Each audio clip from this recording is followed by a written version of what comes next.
Yang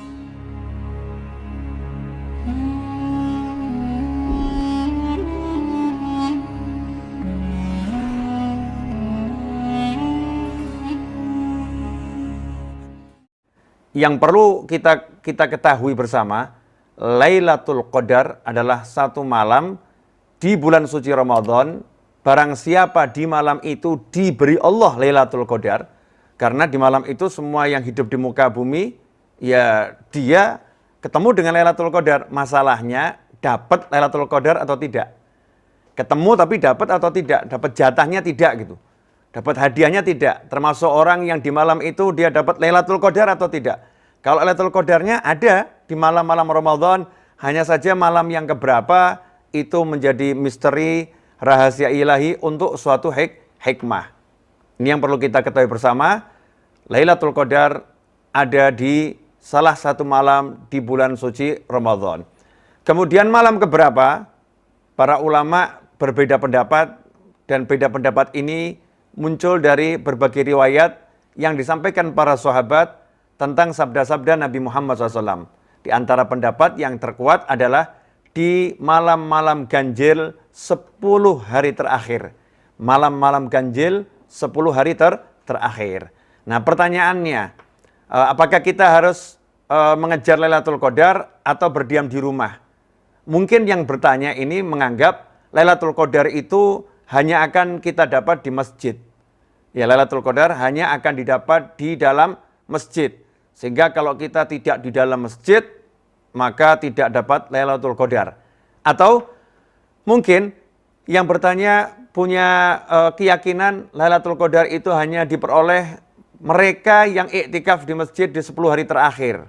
Jadi kalau tidak iktikaf di masjid, 10 hari terakhir tidak dapat Lailatul Qadar. Nah pertanyaannya, mana yang harus dipilih? Berdiam di rumah atau mengejar Lailatul Qadar?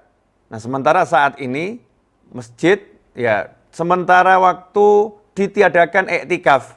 Ya ditiadakan iktikaf untuk menghindari percepatan penyebaran virus corona. Maka iktikaf ditiadakan. Dan pemerintah menganjurkan untuk di rumah saja. Mana harus saya pilih? Di rumah saja atau saya nekatlah cari masjid, ya kemudian saya beriktikaf di masjid. Ikhwani rahimakumullah. Satu hal yang perlu dijelaskan, bahwasanya Lailatul Qadar tidak akan Anda peroleh, tidak akan saya peroleh, tidak akan kita peroleh, meskipun kita ada di dalam masjid. Tapi kalau kita punya salah satu sifat berikut ini. Ya, ada orang-orang yang hebatnya seperti apapun ibadah, tidak akan dapat Lailatul Qadar. Nah ini dulu yang harus kita selesaikan. Ya, ini dulu harus kita selesaikan. Jangan sampai kita punya sifat ini. Karena kalau punya sifat ini, sehebat apapun ibadah kita terhalang dari Lailatul Qadar. Na'udzubillah min dzalik. Yaitu sabda Nabi Muhammad SAW ketika Rasul menjelaskan tentang Lailatul Qadar dan bagaimana malaikat Jibril alaihissalam memimpin para malaikat untuk datang ke muka bumi dan mengucapkan salam, berjabat tangan dengan orang-orang yang mendapatkan Lailatul Qadar.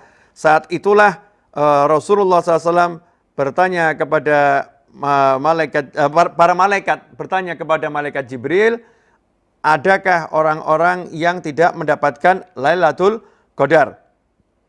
Maka malaikat Jibril menjawab, Nadharullah ilaihim fi hadhihi lailah fa'afa anhum wa ghafara lahum illa arba'ah.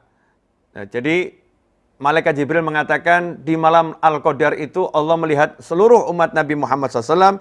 Kemudian Allah memaafkan mereka semua. Allah mengampuni mereka semua. Illa arba'ah. Kecuali 4 kelompok manusia. Semoga Allah Ta'ala melindungi kita sehingga kita tidak masuk dalam salah satu dari 4 kelompok manusia yang tidak mendapatkan ampunan dan maaf dari Allah Subhanahu wa Ta'ala. Fakulna ya Rasulullah manhum. Maka para sahabat bertanya kepada Nabi Muhammad sallallahu alaihi wasallam, ya Rasulullah, manhum? Siapa mereka? Qala, Rasul menjawab sallallahu, rajulun mudminu khamrin. Rajulun mudminu khamrin. Yang pertama, orang yang dia itu kecanduan minuman keras, miras atau narkoba, sesuatu yang memabukkan. Ya, pecandu minuman keras. Wa'akun liwalideh. orang yang durhaka kepada kedua orang tuanya, wa qati'ur rahim, orang yang memutuskan tali silaturahim, wa musyahin, dan orang yang bermusuhan dengan saudaranya sesama muslim. Nah, ini ada 4 kelompok manusia. Yang pertama yaitu pecandu narkoba, miras, dan sesuatu yang memabukkan. Yang kedua, dia yang durhaka pada orang tua. Yang ketiga, dia yang memutuskan tali silaturahim. Yang keempat, dia yang bermusuhan dengan saudaranya sesama muslim, menyimpan kebencian dalam hatinya.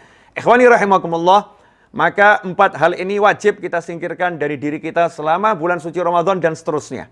Selama bulan suci Ramadan dan seterusnya. Kita harus meninggalkan ya kecanduan pada miras, narkoba, dan semisalnya. Kemudian yang kedua, durhaka sama orang tua, naudzubillah min dzalik. Ini merupakan suatu kejahatan, ya, kejahatan dunia dan kejahatan akhirat.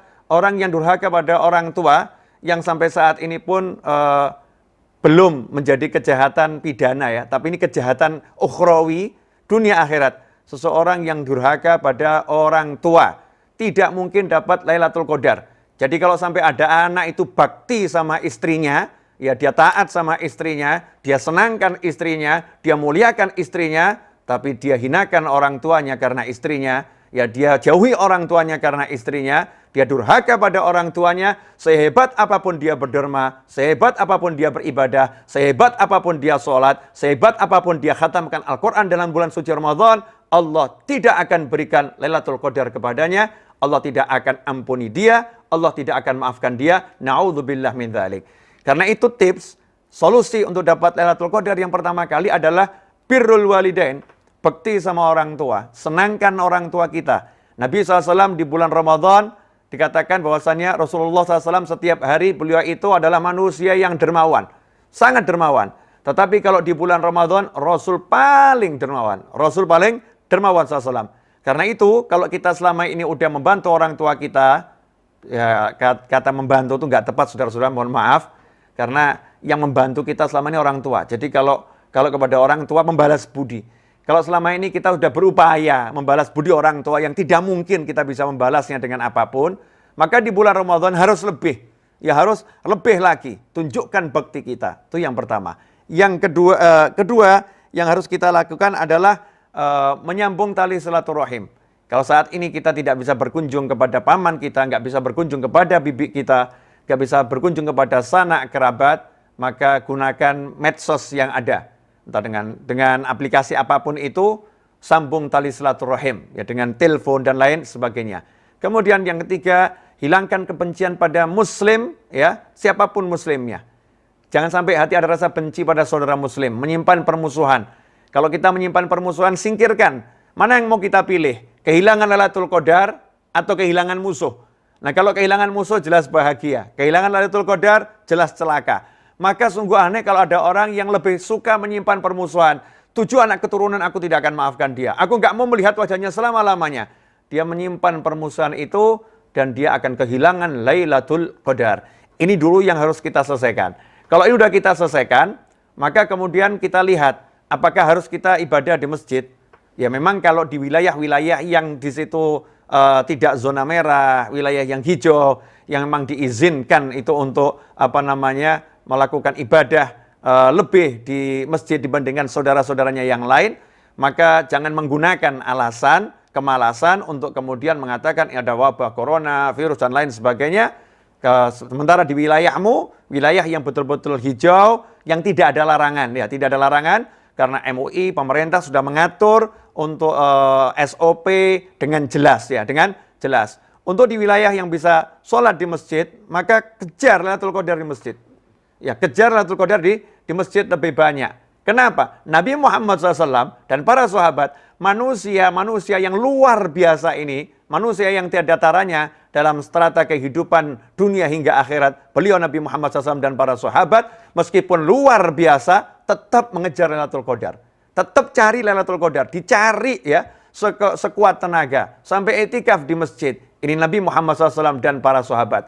Lantas bagaimana dengan kita yang di atas biasa-biasa saja? Kita ini banyak minusnya. Mestinya kita lebih mengejar. Nah, tapi bagi yang memang di wilayah merah, tidak bisa ke masjid, jangan khawatir. Innamal a'malu binniyat. Amal itu tergantung niat. Kalau niatnya kita tuh memang pengen ke masjid tapi nggak bisa ke masjid, di rumah saja pahalanya sama dengan ke masjid.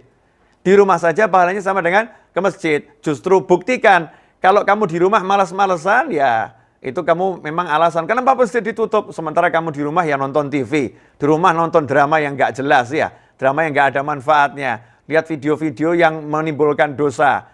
Memperbanyak main game. Ya ini semua hal yang nggak ada manfaatnya. Nah kalau kamu di rumah seperti itu, meskipun masjid dibuka, ya kamu juga akan males. Saya juga akan males. Kita akan males. Kita justru mengukur nih saat ini. Saat di rumah saja nih Allah melihat kita. Kamu ibadah enggak sih? Ya, kamu menghargai Ramadan enggak sih? Karena di rumah ya Ramadan, di jalan ya Ramadan, di masjid ya Ramadan. Karena itu ikhwani rahimakumullah, manfaatkan waktu di rumah saja untuk memperbanyak ibadah. Justru kita tidak banyak aktivitas, nggak ke mall, nggak ke pasar, ya, nggak ke tempat yang tidak bermanfaat. Justru kita ada di rumah, perbanyak qiraatul Quran, ya, perbanyak qiraatul Quran. Kalau tadi dikatakan disuruh mengejar 10 hari terakhir, ya ini buat yang malas-malas seperti kita. Yang malas-malas ini kalau memang hari pertama sampai ke 10, hari ke 11 sampai ke 20, nggak bisa maksimal ibadahnya. 10 hari terakhir genjot, ibadahnya dimaksimalkan. Di rumah saja maksimalkan. Al-Quran lebih banyak dibaca, kemudian zikir diperbanyak, sholat juga diperbanyak. Tetapi bukan berarti kita disuruh ibadah hanya di 10 hari terakhir bulan Ramadan. Kapanpun di bulan Ramadan kita disuruh banyak ibadah. Walaupun Lailatul Qadar itu malam, siangnya juga ibadah. Imam Syafi'i rahimahullah, beliau itu kalau bulan suci Ramadan, setiap hari minimal khatam Al-Quran 2 kali. 1 di siang hari, 1 di malam hari, dan semuanya di dalam sholat sunnah. Yang siang dalam sholat sunnah, malam dalam sholat sunnah. Beliau tidak membedakan antara siang hari Ramadan dan malam hari Ramadan. Karena beliau mengejar yang namanya Lailatul Qadar itu setiap saat, setiap detik. Dikejar dari awal Ramadan.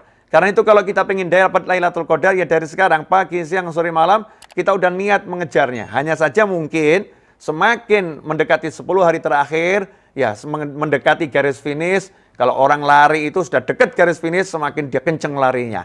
Semakin dia injak gasnya, semakin dia maksimalkan ibadahnya.